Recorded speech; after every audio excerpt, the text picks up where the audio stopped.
Here we go. Let's do this. We've got one life, one shot. Who do you want to be? What do you want to do? Addicted to Betterment, a podcast to inspire us to keep going, to try something new, to dream, to think big, bigger, to overcome. Here we go. Here we go. Here we go. Hey, David and Nikki back here on Addicted to Betterment. We're on a roll with some new topics, maybe not new topics, but topics that are just top of mind.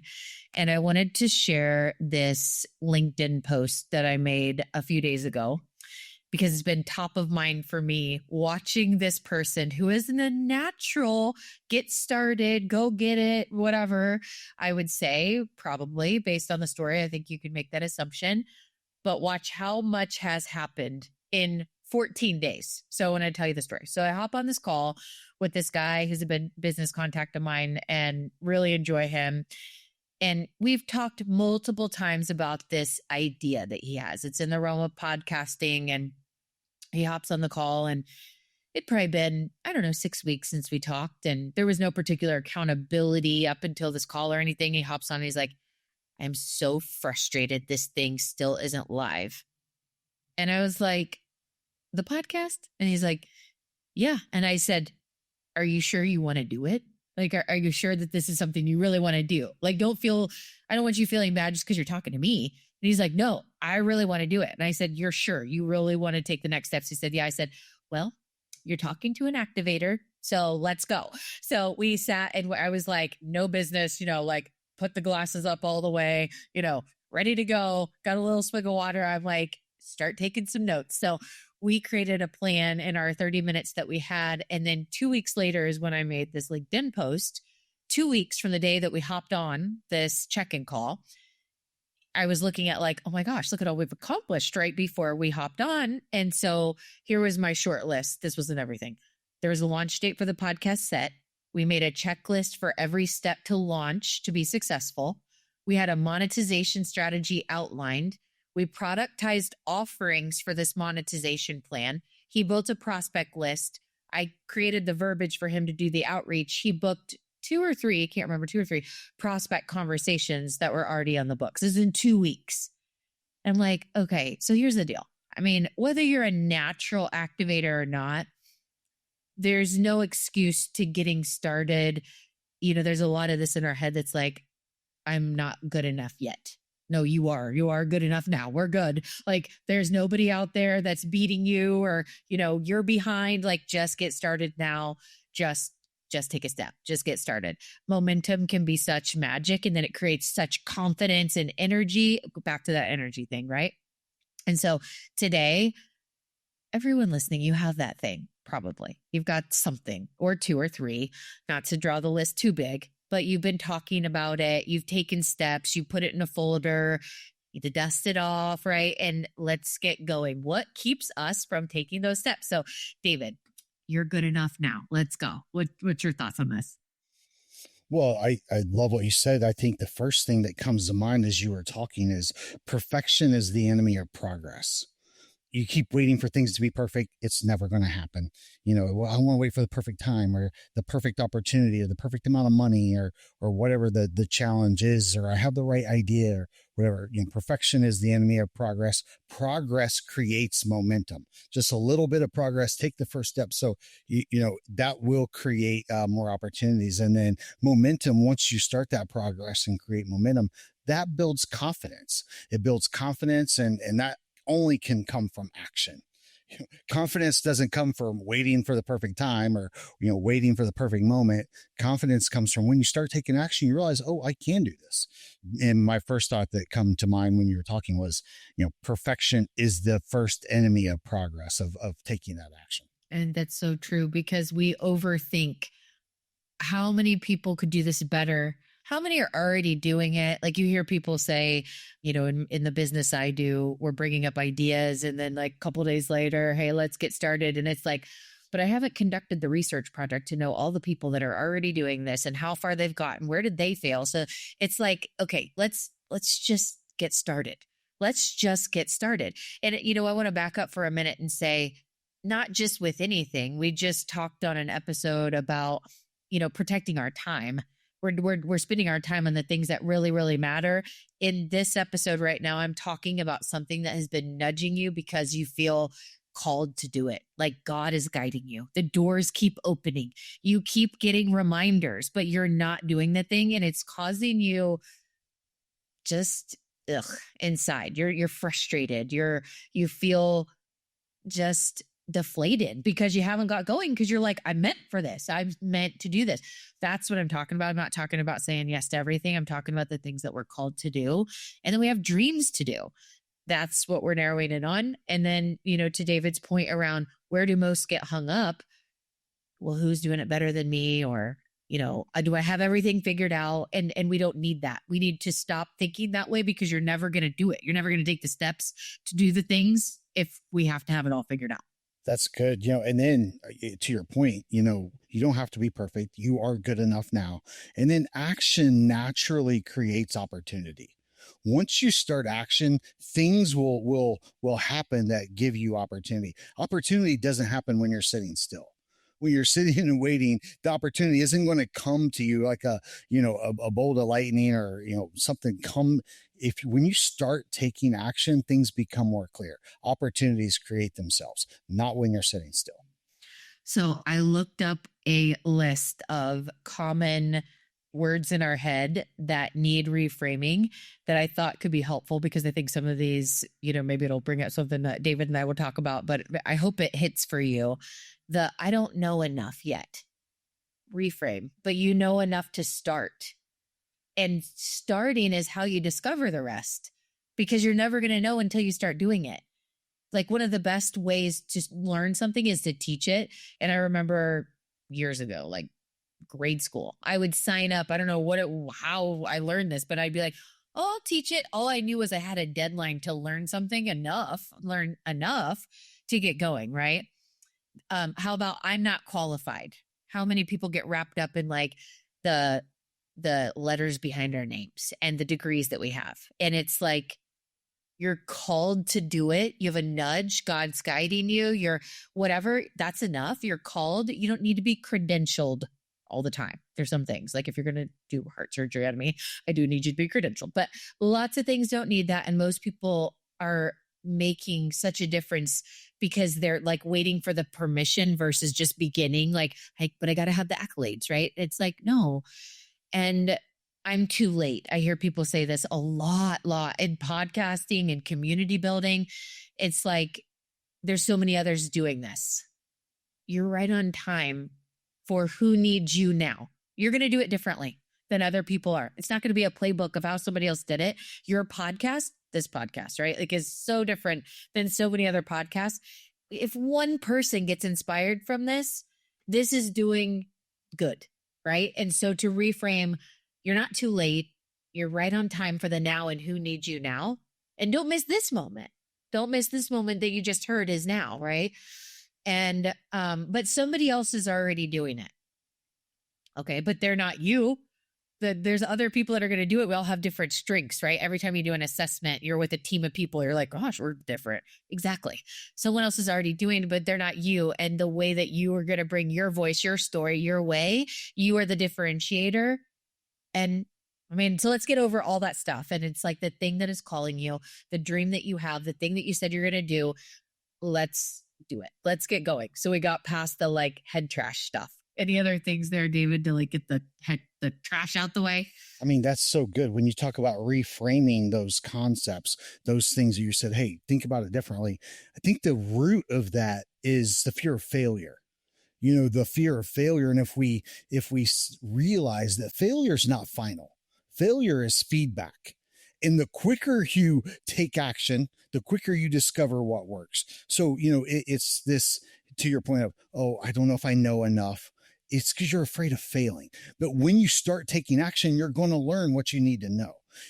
Go fail. You're going to fail. You're going to realize, okay, that didn't work. I'm going to do it differently. I learned a lot.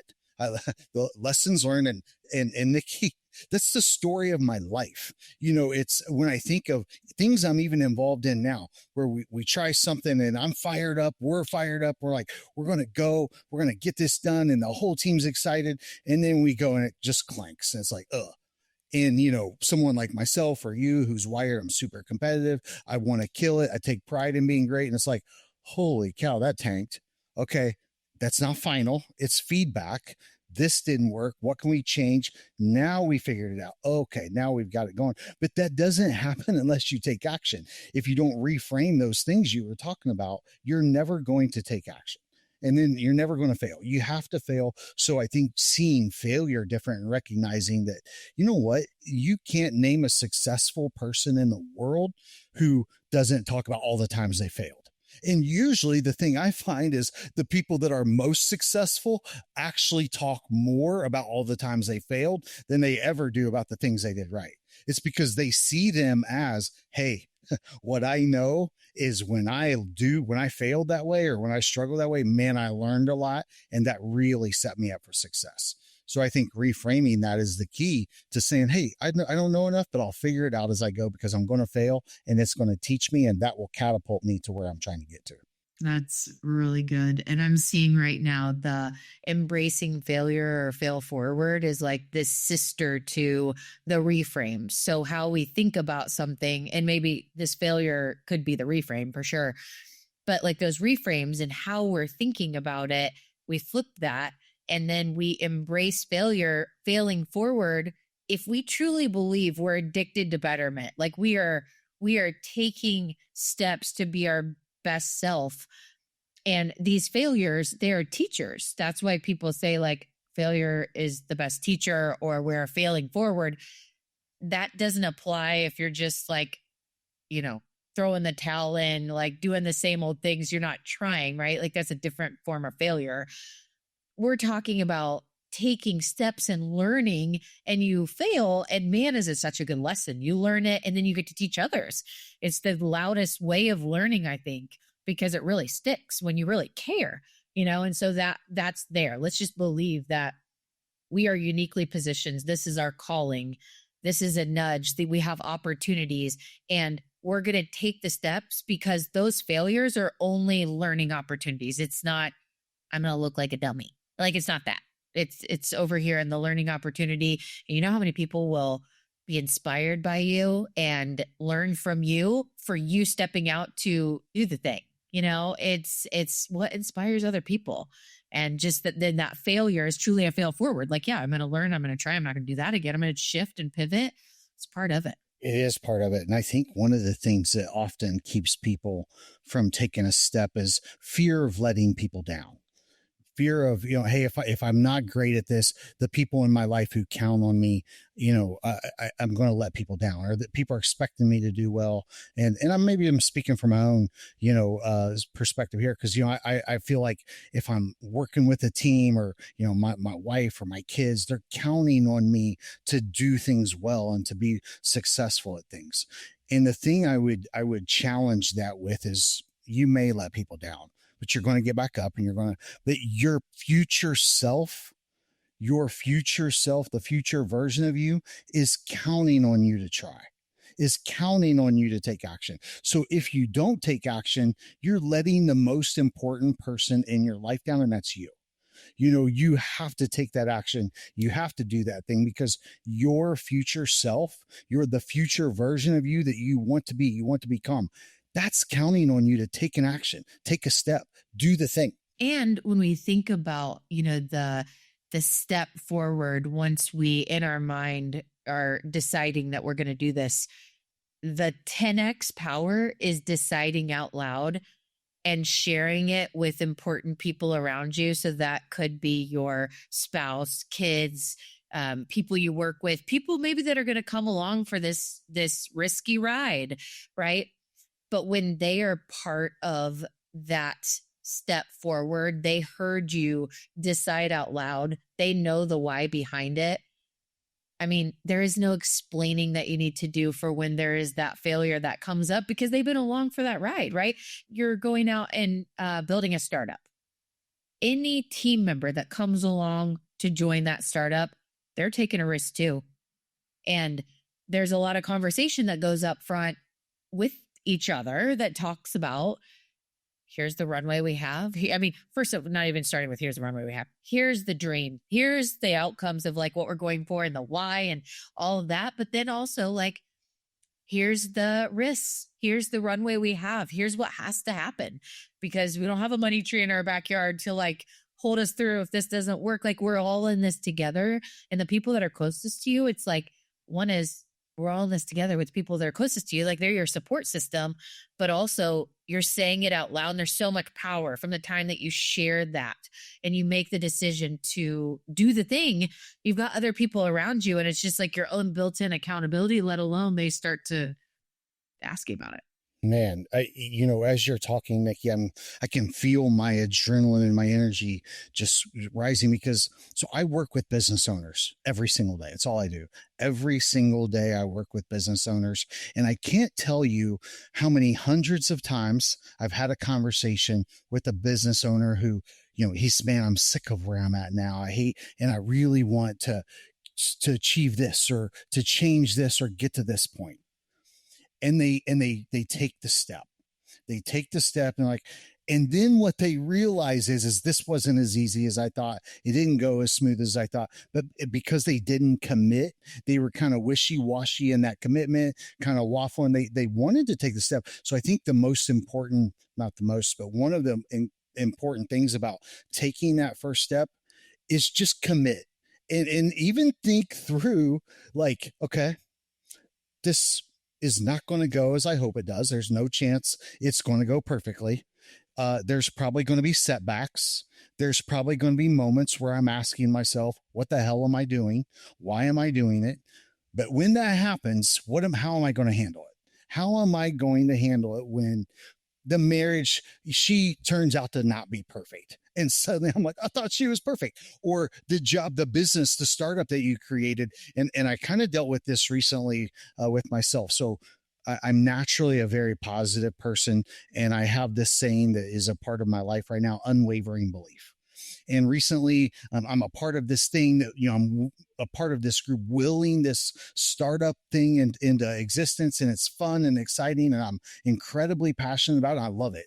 I feel like it's what I was born to do, what I was built for. But, I encountered some serious setbacks, some blows, is this? And I started questioning, man, is this really going to work? Is it going to, and I, got through that. And one of the things, the lessons, and I was sharing this with some colleagues today, one of the lessons that it taught me was to get back to that unwavering belief and commitment, because what happens is when you allow that doubt to creep in and suddenly the setbacks, you're like, I don't know. You have to already think in your mind, how am I going to act when I take that first punch in the face? What's going to happen? What am I going to do? Am I going to get back on the bench and say, okay, I'm done. Because I see it every day. I see it every day with business owners who want it. And then they realize, this is harder. I've actually watched you, Nikki. I've watched you launch PFN. And I remember days where we were laying in bed and you were, tears and you were figuring out, how's this going to work out? What's going to happen early on when you were launching it, but you were committed. You didn't, because you took a step back, you didn't quit and you didn't, okay, I'm going to go back and get a great career making really good money. And I can have somebody else run the company. No, you stayed committed. And I see the fruit of and the impact that you're doing and how successful your company is. And I see other people launching things. And when things get hard, how are you going to handle it? What are you going to do? So I think one of the important things is, man, you got to commit. If you go in wishy-washy and waffle and think, okay, I'm going to try this, it's never going to work. It's not going to work because you're going to have setbacks. And it breaks my heart because I see business owners all the time halfway commit. And then when there's change involved, there's hard conversations involved, there's hard things involved. And okay, I'll go back to what's comfortable. Even though I don't like it, even though I'm not happy, even though it's not what I want, I'm going to go back to what's comfortable because I'm afraid of those hard things. I'm afraid to commit. So I think you have to commit. So true. And that makes me think about the importance of, for this episode today, I was framing it up as that thing that's been nudging you. You felt called. People have said this over and over, and you're like, you just know in you that it's something that you want to take action on. not everything that's what is that way that we, choose to move on, right? That like, it doesn't have to be that. I personally want to see anyone that has those things do the things, but then there's some things in our lives. They're not like this monumental, huge things like starting a business or whatever, but they're things. And we get to do the reflection and time, the inner work to understand how important that really is and the outcomes of what that's going to create. One could be completely life-changing. One could be a pivot to make life better. But you have to have that conviction and belief behind that thing, right? To do it. If it's a flip it, yes, like, yeah, I think so. Like, have you ever been involved in something where you were like trying to recruit others? Like, yeah, we're like so excited about this thing. And then you get people in there, like 1 out of every 10 is really into it. Cause like their why isn't tied to it.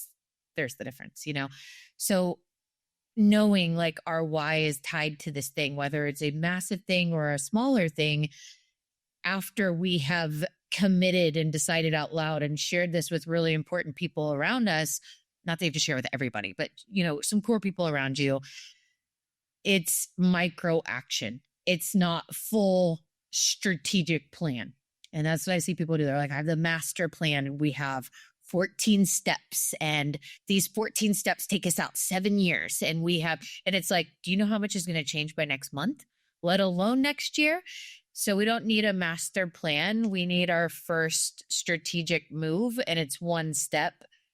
Not that you can't see the future out there. You just don't need to have it all figured out to take just take the first step, the first smart step, and do it quickly. Like give yourself a deadline and maybe talk to some of the people that know you're taking action on your goal or your dream and let them know so they hold you accountable. But one micro step. That's so good. Yeah. Just take that first action. It will create the opportunity. Yeah. And then I think there's, these rituals, and this gets into like David talking about as, my company was building and, we're off the ground and this is really happening now. Like we really sold some stuff and we really have to deliver it. And we really have to buy all these things and, all that. It's really here. Then it's rituals that keep us showing up. It's our systems. And that goes back to things we've talked about before on this podcast many times. Like, what is that quote? Like, you will rise and fall to the level of your systems. It is so true. Your systems to keep you consistent. That could be your, peer coaching group of leaders that you get around once a month. And you're like, I will always be there because I know every time I go, I work on the hardest things and I take away really great learnings. And that's a ritual for me. I know that, blocking my Monday mornings so that like I get ahead of my week and I plan out the week to do Mondays and do my deep work and whatever that is, like all kinds of rituals. But you got to figure out what are the rituals that like reinforce and keep your momentum. It's not white knuckle it through, because even your biggest dreams are going to be challenging and you'll go through failures, right? That they're going to set you back. But it's what are the systems that stay in place? And yeah, you'll need some willpower, but like willpower isn't the thing that like get you through it all. Kind of have the systems. Well said. That's well said. You got to build systems in. Motivation is very temporary and it's unpredictable. Some days you're motivated, some days you're not. And what you have to be committed. Committed is where it's at. That, what, it's not going to go perfect. I know it's not. But to your point, Nikki, take the first step. Take action. And if you think you've got, I have it all planned and guess what? You're fooling yourself, because it's not going to go that way. You're going to have so many pivots and turns. You're not even going to recognize that plan halfway through because it's going to change so much. But just take the first step and be committed, and don't stop when it gets hard. Don't stop when it gets hard, because it's going to. And in the end, you'll achieve what you're trying to achieve, and it'll be better than you imagined. You don't need more time to get smarter. You don't need more time for clarity. You don't need to build your confidence more. You don't need to get the next certification or finish the degree, right? You do all those things, right? The thing you do need is momentum. And I'll go back to the story that I opened with my friend who hopped on, who had told me about this thing for quite some time. I had no idea he was going to bring it up. I kind of forgot about it, honestly. And he was so frustrated. And in 2 weeks, through a conversation that was like, we're going to have accountability here. We're going to state it and declare what we're doing. And we're going to get clear on the first few steps. And man, you don't need all the things that we talked about there that a lot of people think you do. What you need is momentum. And once you can get that first micro project in motion, that first micro task, and then you do it and you're like, did it. And you do number 2, and you do number 3, and you do number 4. And it's like, it gives me chills. Like, that's it for, like, I love this. And I wanted to just spend some time because not only was that story really loud for me, I feel like there's people around me a lot that, whether they were like, gosh, I've just been meant to do this, I've heard them say they've been wanting to. And it's like, but what if we could just take this step and just in a couple weeks, how things change when you get the momentum, the energy in your life, like you're just standing taller, your shoulders are better, like you're better for yourself and everybody else. Go do the things that matter. You said something powerful right there. And I just want to end it with that. You said, declare it. Stop using weak, wishy-washy words like, I think I want to, or I hope we can. Start using words with force of I will, I can, I am. This will happen. The universe will reward confidence and belief, not half-hearted, half-committed. I think, I hope. These weak words. Start using words with force that back up your commitment. And then when you declare something, when you use that word, it's like, that's what I'm talking about. Declare it. Declare it. Go do it. And then tell us what it is. And if you get stuck, let us know. Let's figure it out together. All right. That's Addicted to Betterment. Go for it. See ya. So you just listened to this episode. Now, join us in being addicted to betterment. Please subscribe to the show, share with your friends, tag us, and please take a moment, leave a review. Yeah, we do want your stars, but we really want the feedback.